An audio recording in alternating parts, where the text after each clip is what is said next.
ஒடுக்கப்பட்ட சமுதாயத்தில் இருக்கக்கூடிய மக்கள் தாண்டி சில பேர் கேட்குறாங்க, இவர் பறையர் பேரவை தலைவராக இருக்காரு, குறிப்பாக விடுதலை சிறுத்தையில் ஒரு அங்கமாக இருந்ததாகவும் சொல்றாங்க.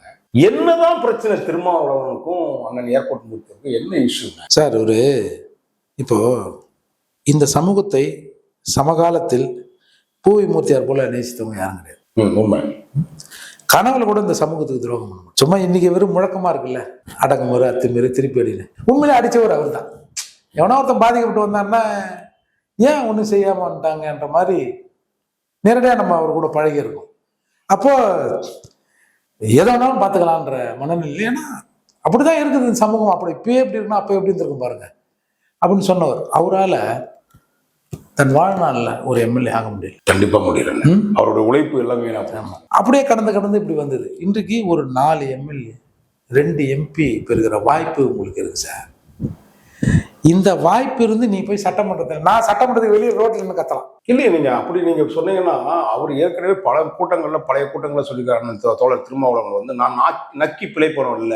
சரி, நான் நக்கி பிழைப்பணும் பலமுறை சொல்லியிருக்கேன். சரி, இந்த 4 வருஷம் சட்டமன்றத்துல இந்த பட்டியல் சமூக மக்களுக்காக என்ன விஷயத்தை இந்த 4 எம்எல்ஏ பேசுறாங்கன்னு ஒண்ணு சொல்லுங்க. குறிப்பாக அவர் நீங்க ஆரம்பத்தில் சொன்ன மாதிரிதான் திமுக எம்எல்ஏக்கள் தான் அவர் இருந்தாங்க, தவிர விடுதலை எம்எல்ஏக்கள் இருந்தா தெரியல. இப்போ ரீசெண்டான ஒரு உதாரணம் தான் அரசு வழக்கறிஞர் போன ஆட்சியில், எடப்பாடியார் போட்ட ஆட்சியில் அரசு வழக்கறிஞர் போட்டதுல இடஒதுக்கீடை ஃபில் பண்ணலன்னு ஒரு வழக்கு போடுறாரு ஒரு ஆள். போட்ட உடனே அது அப்படியே அந்த 5 வருஷம் கடந்து 2024 லாஸ்ட், 25 லாஸ்ட்ல, 24 லாஸ்ட் 25 லாஸ்ட்டே அந்த வழக்கு நீதிமன்றத்துக்கு வருது திமுக ஆட்சியில். அப்போ நாங்கள் போய் இதில் இடஒதுக்கீடை மெயின்டைன் பண்ண வேண்டிய அவசியம் எங்களுக்கு இல்லை. நாங்கள் ஒரு குழு வச்சிருக்கோம், அந்த குழுவை திருப்திப்படுத்துகிற அது திருப்தியான நபர்களுக்கு அது போட்டுரும் அப்படின்னு தீர்ப்பு வருது சார். போன ஆட்சியில் போட்டது இந்த ஆட்சியில் தீர்ப்பு வருது.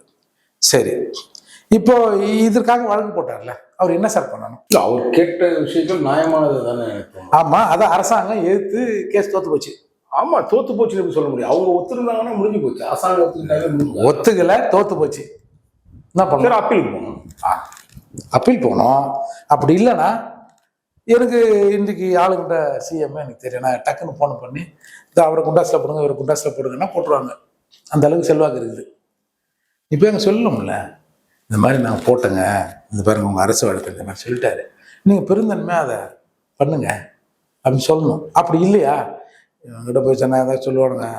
நம்ம ஒரு வக்கீலாக கேஸை போட்டோம், ஒரு கிளைண்ட்டாக கேஸை போட்டோம், நம்ம ஒரு அட்வொகேட்டை வச்சு சுப்ரீம் கோர்ட்டில் போடும். அப்படிதான் நியாயம்.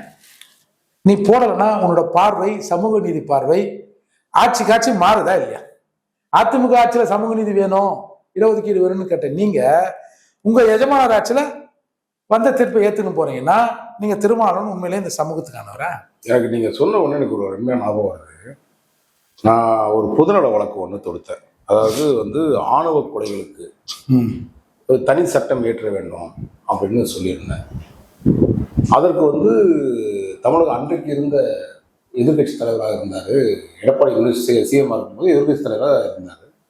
அப்போ நான் அவரையும் பார்ட்டியாக சேர்த்து இந்த 2 பேரையும் சேர்த்து ஒரு வழக்கை தொடுக்கிறோம். அதாவது தனி சட்டம் இயற்ற வேண்டும், அதான் கோரிக்கை. அன்னைக்கு ஒத்துக்கிட்டு போனேன் கவர்மெண்ட். அதுக்கப்புறம் நான் விடுதலை சிறுத்தையில் இருக்கிற நண்பர்கள்ட்ட தகவல் சொன்னேன். அன்னைக்கு ஒத்துக்கிட்டாங்க, இப்போ நல்ல டைமுங்க, அவங்கள கூப்பிட்டு பேசுங்கன்னு சொன்னால் அதுக்கு 2-3 வாட்டி அவர் ட்ரை பண்ணி நடக்கலைன்ற மாதிரி தான் எனக்கு சொன்னாங்க.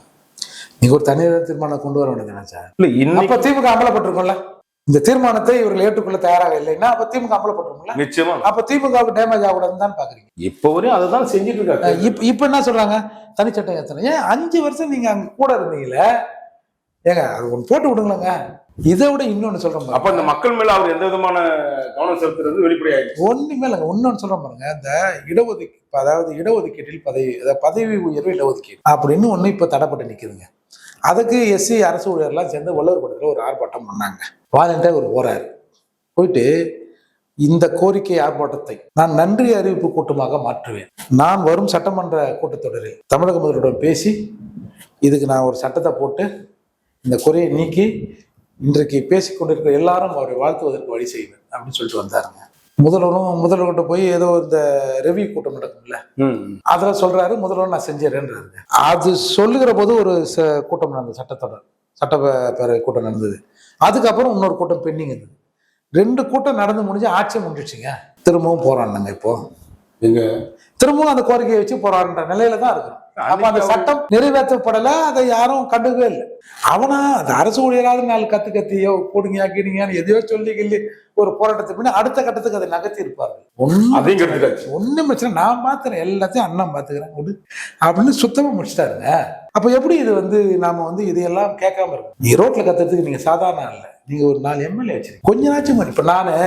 இப்ப எங்களுக்கு ஒரு பிரச்சனை, நாங்க யாருக்கிட்ட போய் கேட்போம்? அந்த குறிப்பிட்ட தலைவர்கிட்ட தான் சொல்ல முடியும். இப்போ காங்கிரஸ்ல ரிசர்வ் தொகுதி எம்பி இருக்காரு ஸ்ரீநிதி. அந்த கல்வி ஸ்கீம்ல 2020 கோடி ரூபாய் மத்திய அரசு தரல. இவங்க பிரீச் ஆஃப் கான்ட்ராக்ட், ஒரு கான்ட்ராக்ட் போடுறாங்க, அதை இவங்க வயலேட் பண்றாங்க, அவங்க சென்ட்ரல் கவர்மெண்ட் தரமாட்டேங்குது. சரி, அந்த இஷ்யூக்குள்ள நான் போல. இந்த 2020 கோடி ரூபாய் அரசு ரிலீஸ் பண்ணோம் சென்ட்ரல் கவர்மெண்ட் அப்படின்னு திருவள்ளூர்ல உண்ணாவிரதம் இருக்காரு. எல்லாரும் போய் வாழ்த்தினா சார், மத்திய அரசு நிதியை தரணும்னு. எங்களுக்கு கொடுக்கப்பட்ட நிதியிலிருந்து 7,833 கோடி இந்த 4 ஆண்டுகள் அரசு திருப்பி அனுப்பியிருக்கு, செலவு பண்ணாங்க. எங்க சப்ளான்ல இருந்து பணத்தை எடுத்து ரேஷன் பொருள் வாங்குறாங்க. எங்க சப்ளான் பணத்துல இருந்து இந்த மகளிர் உரிமை தொகை கொடுக்குறாங்க. இப்ப கொடுத்த 5,000 எங்க காசு? எங்க காசு எடுத்து பண்றாங்க. இது ஆதி திராவிடர் ஆதி திராவிடர் ஃபண்ட் இருக்குல்ல, சப்ளான் சிறப்பு உட்கூறு நிதி, அதுல இருந்து எடுத்து பண்றாங்க. இத நாங்க வெளியில கேட்போம் சார். நான் இது மாதிரி கத்துங்க, நான் பல இடங்கள்ல பேசிருக்கேன். ஒரு 120 கோடி ரூபாய் ஆதிராவிட நல பள்ளிகளை மறுசீரமைப்பு பண்ணணும். பசங்க படிக்கிற பள்ளி கொடுத்தா கொஞ்சம் சீரமைப்புன்னு ஒரு 120 கோடி ஒதுக்கிட்டு எவ்வளவு கோடி செலவு பண்ணிருப்பாங்கன்னு நினைக்கிறேன் சொல்லுங்க. 2 கோடி செலவு பண்ணிட்டு 118 கோடி திருப்பி அனுப்புறாங்க சார். என் வீட்டு புள்ள ஒழுங்கா உட்காந்து படிச்சு வெளியே வந்துட்டான்னா படிச்சதுனால தர மாட்டியா அப்படின்னு கேட்டுருவான். அதால இவன் அப்படியே போகணுன்றது தர சார். ஒரு பள்ளிக்கூடத்துக்கு பசங்க போதுன்னா படிக்கிற சூழலை அங்க உருவாக்கணும், அப்பதானே அவன் படிக்க முடியும். நிச்சயமா. அப்படி இருக்கும்போது இது எதையுமே செய்யாம இருந்தீங்கன்னா இப்ப நாங்க வெளியில கத்தலாம் சார். இது எவ்வளவு தூரம் எடுபட்டுன்றீங்க? ஒரு குறிப்பிட்ட உங்களுக்கு இந்த சமுதாய மக்கள் உங்களை கண்டிப்பா நோட் பண்ணிட்டே வராங்க. பல விஷயங்கள் போராட்டம் இன்னைக்கு பண்ணல, நீங்க பல போராட்டம் இல்ல. இதுக்கு நாங்க ஒரு பெரிய உழைப்பை செல்லணும். இது ஒரு 500 பேரை கூப்பிட்டு ஆர்ப்பாட்டம் பண்ணி அதை பண்ணி இதை பண்ணா அரசு கவனத்துக்கு போகும். நீங்க பக்கத்தானே இருக்கிறீங்க. அவர் போன போட்டு தலைவரை என்ன இம்மா காசை எதை எடுத்து திருப்பி அமைச்சாங்களா, இவன் வேற வெளியில பேசினுக்கிறான் அப்படின்னு சொல்லணும்ல சார். இல்ல உங்கள் எம்எல்ஏக்களால் பேசணும்ல. ஆதிராவிட நல பட்ஜெட்னு அந்த ஆதிராவிட நல வாரியத்துக்கான பட்ஜெட் வரும்போது அதை நீங்க பேசணும்ல சார். பேசணும். ஏங்க நீங்க திருப்பி அனுப்பிச்சீங்க அப்படின்னு பேசணும்ல. அப்ப சொந்த மக்களை கூட அவர் அப்ப பேசலாம். அப்ப யாரு தான் இதை கேட்கறது? இப்ப இந்த விஷயத்த நானே சொல்லல சார், இவ்வளவு பணத்தை திருப்பி அனுப்பிச்சிருக்காங்க நான் சொல்லலைன்னா இது எப்படி சார் எங்க ஜனங்களுக்கே தெரியும்? அதுக்காக தான் என் மேல குண்டாஸ் போட்டாங்க, அது வேற. இது எப்படி தெரியும்? அவரு குண்டாஸ் போடுறதுக்கு முக்கிய காரணம் நீங்க தொடர்ந்து அவரை நீங்க விமர்சனம் செய்யல, அவர் செஞ்ச தவறுகளை சுட்டி காட்டினீங்க. அது அவரு எப்பவுமே அவரே சொல்லியிருக்காரு. திருமாவளவன் அவர்கள் பல இடங்கள்ல பார்த்திருக்கும் போது எங்க சமுதாய மக்கள் நாங்க தாங்கிக்கிற சக்தி எங்களுக்கு கொடுத்துருக்குறாங்க அப்படின்னு பல இடங்கள்ல சொல்லியிருக்காரு. திருமாவளவனுடைய சில இடங்கள்ல அவர் அடங்கி போகும்னு சொல்லியிருக்காரு. அதே நேரங்களில் பல இடங்கள்ல நான் மதுரை கூட்டங்கள்லாம் பார்க்கும்போது அடங்க மறு அத்துமீறி திரும்பி அடி திமிரி திருப்பி அடின்னு சொல்லுவார். இந்த மாதிரி வார்த்தைகள்லாம் அப்படியேப்பட்ட ஒரு சமுதாயத்தை நேசிச்ச ஒரு மனுஷன் ஏன் இப்படி ஒரு கமர்ஷியலாக மாறுறதுக்கு காரணம் சார்? நீங்க முன்னாடி இந்த ஹைகோர்ட் பக்கம்லாம் பார்த்துருப்பீங்க தெரியுமா? லேகியம் பார்த்துருமா? ஆமா. இது சாப்பிட்டா அப்படி ஆகிடும் இப்படி ஆகிடும்னு.